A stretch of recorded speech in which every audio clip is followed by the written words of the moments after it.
Hi, Assalamu alaikum. Why strong online presence is most important for any startup or business? আপনি তো নতুন কোনো startup শুরু করছেন এবং সেই স্টার্টআপের সবকিছু খুব সুন্দরভাবে প্রফেশনাল আপনি করছেন। খুব সুন্দর একটা ব্র্যান্ড নেম আপনি ঠিক করে ফেলছেন। মার্কেট রিসার্চ করে আপনি কি প্রোডাক্ট নিয়ে কাজ করবেন সেটা ঠিক করে ফেলছেন। একটা খুব স্ট্রং প্রফেশনাল একটা টিম আপনি বিল্ড করে ফেলছেন। তাদেরকে ম্যানেজ করার জন্য প্রফেশনাল সকল টুলস, আপনার লিডারশিপ অ্যান্ড সবকিছু সুন্দরভাবে করছেন। এখন যে জিনিসটা খুব ইম্পর্টেন্ট যে আপনার অনেক ভালো প্রোডাক্টস বা অনেক ভালো সার্ভিস আপনি দিচ্ছেন। বাট এই জিনিসটা না মানুষ জানে না বা আপনার প্রোডাক্ট সম্পর্কে হয়তো মানুষ জানে না। অনলাইনে স্ট্রংলি উপস্থাপন করতে হবে নিজের প্রোডাক্ট বা সার্ভিসকে বা নিজের কোম্পানিকে। এটা খুব প্রফেশনালি সুন্দরভাবে স্ট্রংলি যদি করতে পারেন, তাহলে হয়তো বা আপনি কোনো স্পেসিফিক টার্গেট অডিয়েন্সকে আপনি সার্ভ করছেন বা কোনো পার্মানেন্ট মানে স্পেসিফিক ক্লায়েন্টদেরকে আপনি আপনার প্রোডাক্ট দিয়ে বা সার্ভিস দিয়ে সেবা দিচ্ছেন। সো আপনি যদি স্ট্রংলি অনলাইনে প্রেজেন্ট করতে পারেন নিজেকে আরও হয়তো অনেক বেশি পরিসরে, অনেক বেশি সংখ্যক বা বিশাল সংখ্যক পরিসরে আপনি আপনার কোম্পানির এই প্রোডাক্ট বা সার্ভিসটাকে প্রোভাইড করতে পারবেন। এতে করে আপনার রেভিনিউ অ্যান্ড হচ্ছে সব কিছু কয়েক গুণ বেশি বেড়ে যাবে। সো প্রত্যেকটা কোম্পানি বা বিজনেসের জন্য অনলাইন প্রেজেন্সটা খুবই ইম্পর্টেন্ট। এটা কীভাবে করা যেতে পারে? একটা নতুন স্টার্টআপ আমার আছে। আমার কোম্পানি সম্পর্কে সবাই অত জানে না। অনেকের আছে যে খুব অফলাইনে খুব ভালো বিজনেস করতেছে। বাট অনলাইনে তারা এখনও ওইরকমভাবে আ অ কোনো অ্যাক্টিভিটিস করছে না। অনলাইনে এরকমভাবে তারা মানে টাইম দিচ্ছে না। তারা ট্রাই করছে যে অনলাইনেও আমাদের যাওয়া উচিত, বাট এখন অনলাইনে তারা পুরোপুরি যাচ্ছে না। তো তাদের জন্য কী করা উচিত? সো আপনার যদি একটা স্টার্টআপ বা বিজনেস প্ল্যান থেকে থাকে, সেটা যদি নতুন হয়ে থাকে, সেক্ষেত্রেও আপনার যেমন অনলাইন প্রেজেন্সটা ইম্পর্টেন্ট। কোনো পুরনো বিজনেস থাকলেও সেটা যেহেতু অফলাইনে কোনো স্পেসিফিক ক্লায়েন্টদেরকে সার্ভ করছেন, সেটাকেও অনলাইনে নিয়ে গেলেও কয়েক গুণ বেশি আপনি রেভিনিউ জেনারেট করতে পারবেন। তো এক্ষেত্রে কী করা যেতে পারে? প্রথমত যেটা করতে হবে যে আপনার কোম্পানির যে ব্র্যান্ড নেম সেটার অ্যাভেলেবেল ডোমেইন আছে কিনা? ডোমেইনটা অ্যাভেলেবেল আছে কিনা? এই ডোমেইনটা যদি অ্যাভেলেবেল থাকে তাহলে ওই নামে একটা ডোমেইন রেজিস্টার করে নেবেন এবং ওই নামে একটা ওয়েবসাইট তৈরি করে ফেলবেন। ওয়েবসাইট কেন তৈরি করবেন? কারণ আপনার কোম্পানি সম্পর্কে মানুষ যেন এক ক্লিকে বা আপনার কোম্পানি কী সার্ভিস আছে, কী প্রোডাক্টস আছে, আপনার কোম্পানি সম্পর্কে পুরা ডিটেইলস জিনিসটা আপনি যদি ওয়েবসাইটে দিয়ে দেন, তাহলে মানুষ যখন আপনার রেলেভেন্ট কিওয়ার্ড দিয়ে সার্চ দিবে, আপনার কোম্পানির নাম হইতে পারে বা প্রোডাক্টের নাম হইতে পারে, তখন কিন্তু আপনার ওয়েবসাইটটা চলে আসবে এরকম। তখন কিন্তু মানুষ আপনার ওয়েবসাইটে যেয়ে আপনার সম্পর্কে আপনি হয়তো তাদেরকে বলেন নাই, চেনেনও না, তারা গুগলে সার্চ করে আপনার ওয়েবসাইট পেয়ে গেল, তখন কিন্তু পুরা আপনার কোম্পানি সম্পর্কে জানতে পারবে। যেটা কিন্তু অফলাইনে পসিবল। অফলাইনে ফেস টু ফেস একটা মানুষের সাথে কথা বললেও আমি হয়তো বা আমরা হয়তো অনেক সময় তাদেরকে খুব শর্ট টাইমের ভিতরে পুরো কোম্পানির সব কিছু আমি বোঝাইতে পারব না। বাট ওয়েবসাইট ভিজিট করার মাধ্যমে যেকোনো পৃথিবীর যেকোনো প্রান্ত থেকে সেই মানুষটা কিন্তু আপনার সম্পর্কে বা আপনার কোম্পানি সম্পর্কে জানতে পারে। তো ফার্স্ট অফ অল হচ্ছে একটা ওয়েবসাইট বিল্ড করতে হবে, ডোমেইন রেজিস্টার থাকে।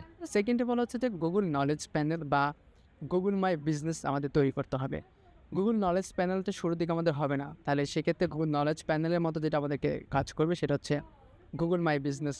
তো গুগল মাই বিজনেস আমরা ক্রিয়েট করে ফেলতে পারি। এতে কী হবে? দেখেন, আপনি যখন নতুন একটা ওয়েবসাইট বিল্ড করবেন, তখন কিন্তু ওয়েবসাইটের নাম লিখলে অনেক সময় আপনার ওয়েবসাইটে আসবে না। কেন আসবে না? কারণ ওই নামটা হয়তো বা কমন অনেক মানুষ ইউজ করছে, অনেক প্রোডাক্টস আছে, তাদের নামগুলো চলে আসতে পারে। বাট যখন ওই ব্র্যান্ডের সেম নেম দিয়ে আপনি গুগল মাই বিজনেস করবেন, তখন কিন্তু এটা হেল্প করবে আপনার ওই কোম্পানির সম্পর্কে নলেজ প্যানেলের মতো ডান দিকে একটা প্রোফাইল ক্রিয়েট করে দেবে। যেটার মধ্যে আপনার কোম্পানির লোগো এবং কোম্পানির ডিটেলস, ডেসক্রিপশন, কোম্পানির কন্ট্যাক্ট ইনফরমেশন সব কিছু থাকবে। এবং এটার সাথে, সাথে আপনি যখন আপনার ওয়েবসাইটটাকে লিঙ্ক করে দেবেন বা সোশ্যাল মিডিয়াকে লিঙ্ক করে দেবেন, গুগল কিন্তু তখন জানবে যে এই নামে একটা কোম্পানি আছে এবং এই নামের কোম্পানির সাথে যখন আপনি বিভিন্ন ইনফরমেশন আপনি অ্যাড করে দেবেন, তখন কিন্তু গুগল বুঝতে পারবে যে হ্যাঁ, এটা XYZ কোম্পানি এবং এটার ফেসবুক অ্যাকাউন্ট এটা, এটার কন্ট্যাক্ট নাম্বার এটাই সবকিছু। সবকিছু যখন গুগল জানবে তখন কিন্তু গুগল তার ওই নলেজ প্যানেলের মতো করে গুগল মাই প্রোফাইলে আপনার ডিটেইলসগুলো দিয়ে দেবে। এতে করে কী হবে? আপনি যদি গুড প্রোফাইলটা ক্রিয়েট করতে পারেন, এতে করে ওই ব্র্যান্ড নেম দিয়ে যখন আপনি সার্চ দিবেন, তখন কিন্তু আপনি খুব স্মুথলি আপনার কোম্পানির সম্পর্কে খুব সুন্দরভাবে ডিটেইলে একটা নলেজ প্যানেল তৈরি হয়ে যাবেন বা একটা প্রোফাইল তৈরি হবে। সেখানে আপনার ওয়েবসাইট লিঙ্ক থাকবে, সোশ্যাল মিডিয়া লিঙ্ক সব কিছু থাকবে। তাহলে একটা ওয়েবসাইট সেকেন্ড হচ্ছে গুগল নলেজ প্যানেল করে ফেলতে পারেন। থার্ড অফ অল কী করতে পারেন? থার্ড অফ অল হচ্ছে যে যত ধরনের সোশ্যাল মিডিয়া আছে like LinkedIn, Facebook, Instagram and even TikTok-এর কথা বলি। TikTok আমরা অনেক সময় স্কিপ করি, বাট TikTok-এ এখন কিন্তু আমরা Facebook বা YouTube-এর চাইতেও TikTok-এ কিন্তু ভিউয়ার্স এই জিনিসটা সবচেয়ে বেশি মানে অ্যাট্রাকটিভভাবে মানুষ হচ্ছে এখন আ প্রচুর রিলস দেখছে, ভিডিও দেখছে। আপনি আর YouTube-এ বা Facebook-এ যে ভিডিওটা আপলোড করবেন ওই সেম ভিডিও যদি আপনি টিকটকে আপলোড করেন তাহলে দেখা যাইতেছে ওই সেম টাইমের ভেতর টিকটকের ভিউয়ার সংখ্যাটা অনেক বেশি। তো প্রচুর মানুষ এখন টিকটকে ভিডিও দেখছে। তো প্রত্যেকটা social media LinkedIn, x, Twitter যত ধরনের সোশ্যাল মিডিয়া আছে সবগুলোতে আপনাদের অফিসিয়াল চ্যানেল ক্রিয়েট করতে হবে। এটা কেন করবেন অ্যাকচুয়ালি দেখেন, গুগল কীভাবে কাজ করে এটা আগে বুঝতে হবে। গুগল 3টা স্টেপে কাজ করে। নাম্বার 1 হচ্ছে গুগল প্রথমে স্ক্রলিং করে। ক্রলিং কীভাবে করে? ক্রলিং জিনিসটা হচ্ছে যে first of all Google crawling করে, তারপর হচ্ছে ইন্ডেক্সিং করে।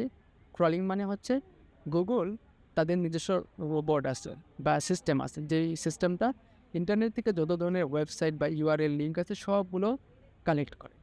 কালেক্ট করার পর সেই ইনফরমেশনগুলো তারা হচ্ছে ইন্ডেক্সিং করে। ইন্ডেক্সিং কোথায় করে?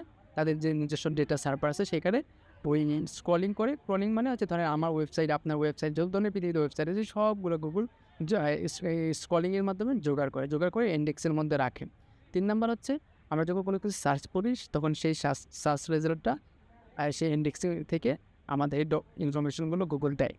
মানে তার মানে প্রথমে বুঝতে হবে স্ক্রলিং করে আমাদের ইন্টারনেট থেকে সকল ধরনের তথ্য গুগল তাদের ডেটাতে সেভ করে, ডেটা সার্ভারে সেভ করার পর আমরা যখন কোনো কিছু কল করি, গুগলকে আস্ক করি, তখন গুগল ওই কিওয়ার্ডের রেলেভেন্ট জিনিসপত্র ইন্ডেক্সিং থেকে সার্চ করে। আমি এক্সাম্পল যদি দিই, ধরেন আমার একটা কোম্পানির নাম ধরেন সে ফর এক্সাম্পল আলফাইন। তো আলফাইন সম্পর্কে যদি আমি কোনো পৃথিবীতে কেউ আলফাইন সম্পর্কে কোনো ডেটা দেয়নি, তো আমি প্রথমে একটা ডোমেইন ক্রিয়েট নিলাম, তারপরে আমি একটা ওয়েবসাইট বানালাম। তো আবার আমি হচ্ছে আলফাইনো নামটা ইউজ করে আমি ফেসবুক পেজ বানালাম, তারপরে হচ্ছে বিভিন্ন পোস্ট দিলাম, পোস্টের ক্যাপশন আমি আলফাইনো নামটা ইউজ করলাম। যত জায়গায় আমি ইন্টারনেটে আলফাইনো নামটা ইউজ করবো, এই গুগল যখন ক্রলিং করার মাধ্যমে গুগল সব ধরনের জায়গা থেকে এই আলফাইনো রেলিভেন্ট যত কিওয়ার্ড আছে সবগুলো ওয়ার্ড ইন্ডেক্সে সেভ করা রাখবে। নেক্সট টাইম যখন আমি গুগলে যে সার্চ করি আলফাইনো, তখন কিন্তু গুগল আমাকে ওয়েবসাইট লিঙ্ক দিচ্ছে, সোশ্যাল মিডিয়ার লিঙ্ক দিচ্ছে, সবগুলো দিচ্ছে কি। তো এগুলো গুগল কীভাবে দিচ্ছে? ওই যে গুগল ক্রলিংয়ের মাধ্যমে সব ডেটাগুলো ওর ইন্ডেক্সিংয়ে ওর সার্ভারে সেভ করে রাখছেন। তো এটা গুগল তখনই করতে পারবে যখন আমি গুগলকে ইনফরমেশন দেবো, তাই না? তো আপনি যত সোশ্যাল মিডিয়া তৈরি করবেন, যত ধরনের প্ল্যাটফর্ম তৈরি করবেন, এগুলো করার মাধ্যমে গুগলের কাছে ইনফরমেশন চলে যাবে আপনার। তখন গুগলে যখন ওই রেলেভেন্ট কিওয়ার্ড লিখে সার্চ করবে কেউ, তখন কিন্তু সেই খুব ইজিলি এই জিনিসগুলো পেয়ে যাবে। এইভাবেই অ্যাকচুয়ালি সার্চ ইঞ্জিন কাজ করে। তো এতে করে কী হয়, আপনার বিজনেস যদি নতুন হয়, তো আপনার রেলিভেন্ট হচ্ছে ধরেন আপনি শাড়ি নিয়ে কাজ করেন, বা আপনি হচ্ছে ধরেন কোনো ইলেকট্রনিক গ্যাজেট নিয়ে কাজ করেন, এগুলোতে আরও অনেক মানুষ নিয়ে কাজ করে, বা অনেক মানুষ শাড়ি নিয়ে কাজ করে। যখন আপনি আপনার কোনো একটা স্পেসিফিক ক্যাটাগরি শাড়ি, ধরেন তাঁতের শাড়ি লিখে যখন কেউ গুগলে সার্চ করে, তখন মানুষ হচ্ছে অনেক ধরনের ইনফরমেশান পেয়ে যায়। তখন যেন আপনার ইনফরমেশানটাই চলে আসে, সেজন্য অনলাইনে প্রেজেন্সটা বাড়াতে হবে। যত বেশি আপনি পোস্ট করবেন, সোশ্যাল মিডিয়াতে আপনি অ্যাক্টিভ থাকবেন, বেশি কন্টেন্ট থাকবে গুগলের কাছে, তখন গুগল তত তাড়াতাড়ি আপনাকে প্রায়োরিটি দেবে যে এই মানুষটার অনলাইনে প্রেজেন্স আছে, এত ডেটা আছে। সো তখন আপনার ওই ওয়েবসাইটটা বা আপনার সোশ্যাল মিডিয়াকে র্যাঙ্ক করাবে। তো এইভাবে আমরা অফলাইনে বিজনেস করার পাশাপাশি অনলাইনে কিন্তু মানুষ এখন প্রচুর সার্চ করে, তাই না? তো অনলাইনেও মানুষ হচ্ছে রেলিভেন্ট কিওয়ার্ড দিয়ে যখন সার্চ করবে, তখন আমাদের কোম্পানির ওয়েবসাইট পেয়ে যাবে বা সোশ্যাল মিডিয়া পেয়ে যাবে। সেখানে সেটা ভিজিট করার মাধ্যমে তাদের যদি পছন্দ হয় আমাদের প্রোডাক্ট বা সার্ভিস, আমাদের কোম্পানি সম্পর্কে, তখন কিন্তু তারা আমাদের কাস্টমারে পরিণত হয়ে যাবে। তারা আমাদেরকে নক করবে, বা তারা আমাদের অর্ডার করবে, বা তারা আমাদের ইমেল বা কন্ট্যাক্ট নাম্বারে যোগাযোগ করবে, তারপরে অর্ডার করবে। এইভাবে কিন্তু আমরা অনলাইনে থেকে প্রচুর পরিমাণে ক্লায়েন্ট পেয়ে পারি। ডিজিটাল যত বিজনেস আছে সবগুলো কিন্তু এইভাবেই কাজ করতেছে।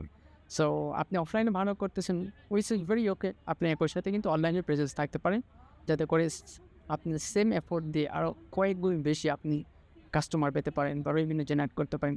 সেমভাবে যারা স্টার্ট আপ শুরু করছেন, তারা যদি আগে থেকেই এই যে নতুন একটা ওয়েবসাইট, নতুন ফেসবুক পেজ সব কিছু আগে থেকে মেনটেন করে থাকেন, অনলাইনে সব কিছু প্রত্যেকটা চ্যানেল খুব সুন্দরভাবে মেনটেন করে থাকেন, তাহলে কিন্তু প্রফেশনালি আপনার সম্পর্কে ইনফরমেশন গুগলের কাছে যাবে।